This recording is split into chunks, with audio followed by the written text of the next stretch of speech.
A ver, entonces, Bueno, Pablo, quería complementar algo, que es que Banco de México en sus pronósticos maneja dos pronósticos, los de la ahí inflación está, general y las del subyacente. y Por la cierto, subyacente. Y lo que es tenemos ahí interesante espérame, es que la tenemos las, subyacente sí la sigue viendo con tendencia de baja y tenemos, considera que la inflación general está afectada por un comportamiento anómalo de la no subyacente, provocado en buena medida por eh,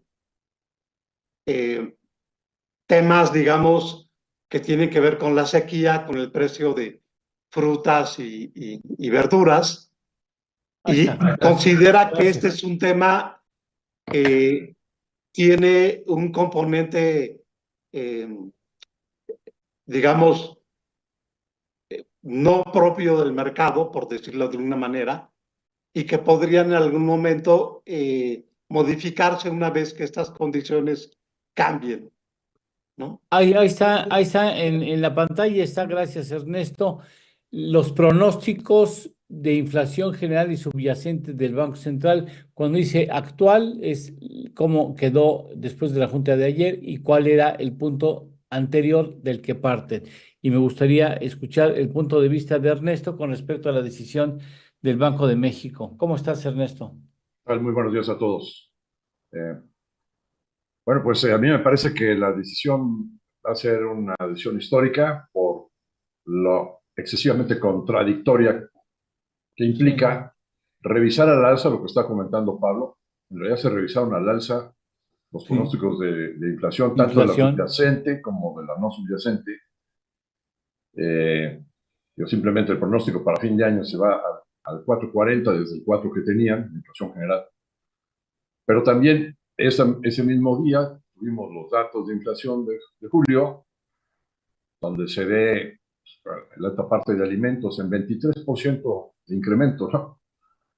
Y también tuvimos la inflación al productor disparándose, también arriba del 5%. Entonces, bueno, pues la conclusión es que después de todo esto decidimos bajar la tasa. Bueno, pues simplemente le están dando en la torre a la credibilidad del Banco de México.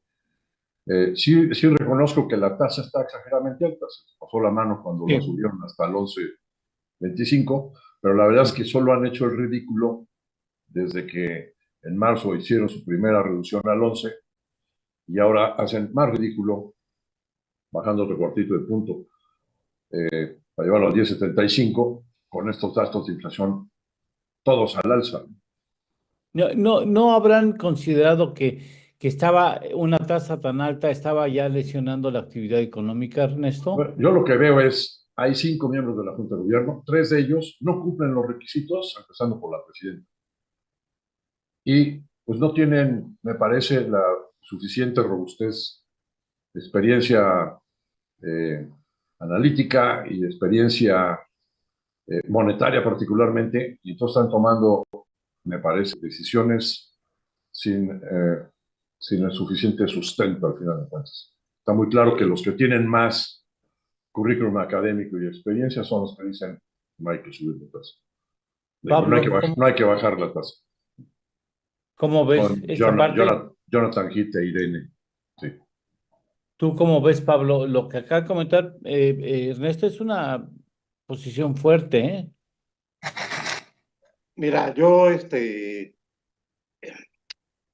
no comparto todo el punto de vista, entiendo el razonamiento, sobre todo el último nombramiento de Omar Mejía nos sorprendió a Sí, muchos porque pues, no sí. es una persona, digamos, con un peso importante, pero en el caso de Galia Borja y de Victoria, ahí sí yo tengo más respeto profesional, sobre todo por Galia. Este, pero por otro lado, yo creo que eh, la apuesta que está haciendo el Banco de México también es interesante, porque los datos no dicen eso. Dicen que bajan el pronóstico de la subyacente a 4%, en el tercer trimestre lo tenían en 4.1. O sea, están apostando a que la subyacente va a seguir bajando, incluso más que lo que pensaban a finales de junio, que estaba en 4.1. El pronóstico ahora está en 4%. Y por otro lado, si bien es cierto que la inflación al productor siguió subiendo en julio, no fue un incremento tan importante como había presentado los meses previos. Entonces, eh, creo que el Banco de México puede en algún momento, si ve que estos pronósticos de inflación no salen como esperaba, puede retrasar el proceso de baja los siguientes meses.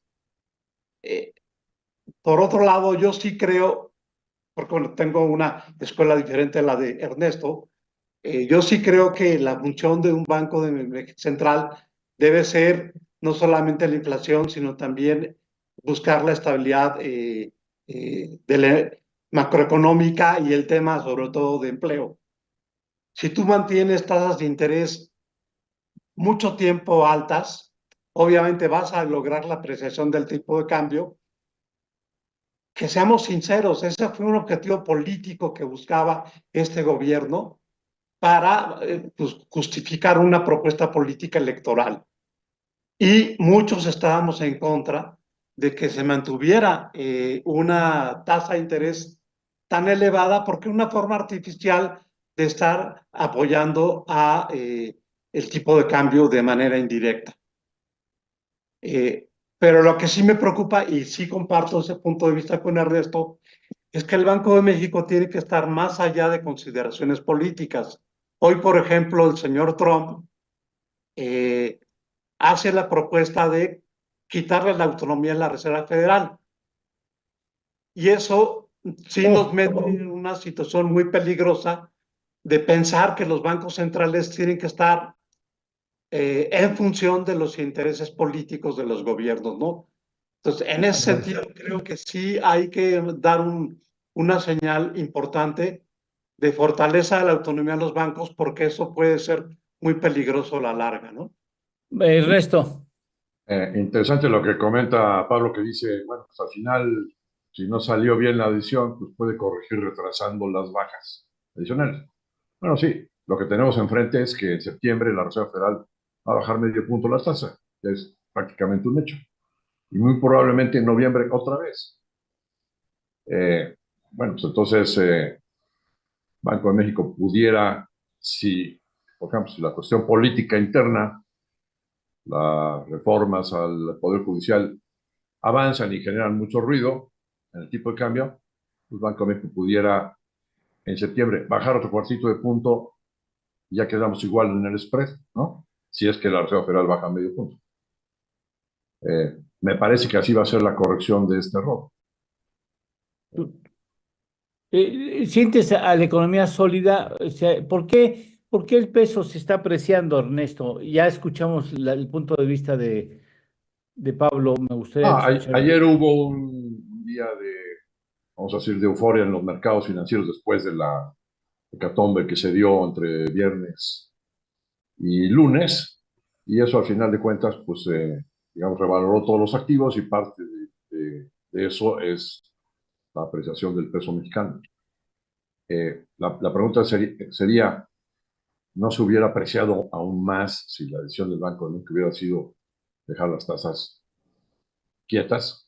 Seguramente que sí, se hubiera apreciado más, ¿no? Porque la primera reacción en el mercado cambiario cuando se comenzó la decisión fue pues, el tipo de cambio para arriba, ¿no? Bien, a manera de conclusión, Pablo.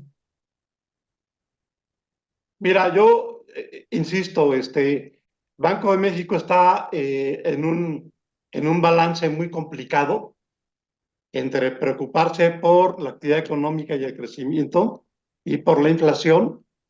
Yo creo que si tuviese que tener una decisión en conflicto, no dudaría que Banco de México busque mantener la estabilidad de precios. Pero también este es un objetivo que se logra eh, en una trayectoria ordenada. Y en ese sentido, me parece que Banco de México sigue teniendo esa perspectiva clara, ¿no? Bien, porque bueno, su mandato, recordemos que el mandato del banco es la inflación, no es el crecimiento económico.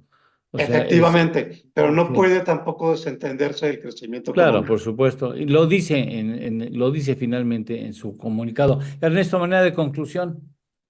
Simplemente que este día jueves va a ser el jueves negro histórico en en el track record del Banco de México, ¿no? Creo que sí va a dañar a la postre la credibilidad que ha logrado Banco de México a través de muchos años. ¿Eh? Vamos a ver si ya iremos viendo cómo se comporta el peso frente al dólar, aunque también hay quien afirma que la fortaleza, el regreso del peso frente al dólar y su fortaleza tiene que ver con el buen trayecto de la economía y lo que se considera como una Eh, economía bueno, a sólida. esa parte nada más yo te diría. O sea, ya tenemos caídas en las exportaciones importantes, ¿eh? Tanto en julio, 6% se cayeron las manufacturas, exportaciones manufactureras no automotrices. Y en julio otra vez vemos caída en exportaciones en general. O sea, la verdad es que no está el horno para bollos. Bien, muchas gracias, Pablo, gracias por haber participado con nosotros. No, gracias a ti, Eduardo.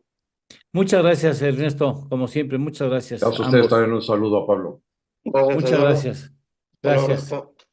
Gracias. Hacemos una pausa y vamos con Vanessa Cárdenas, que ya se encuentra en la sala.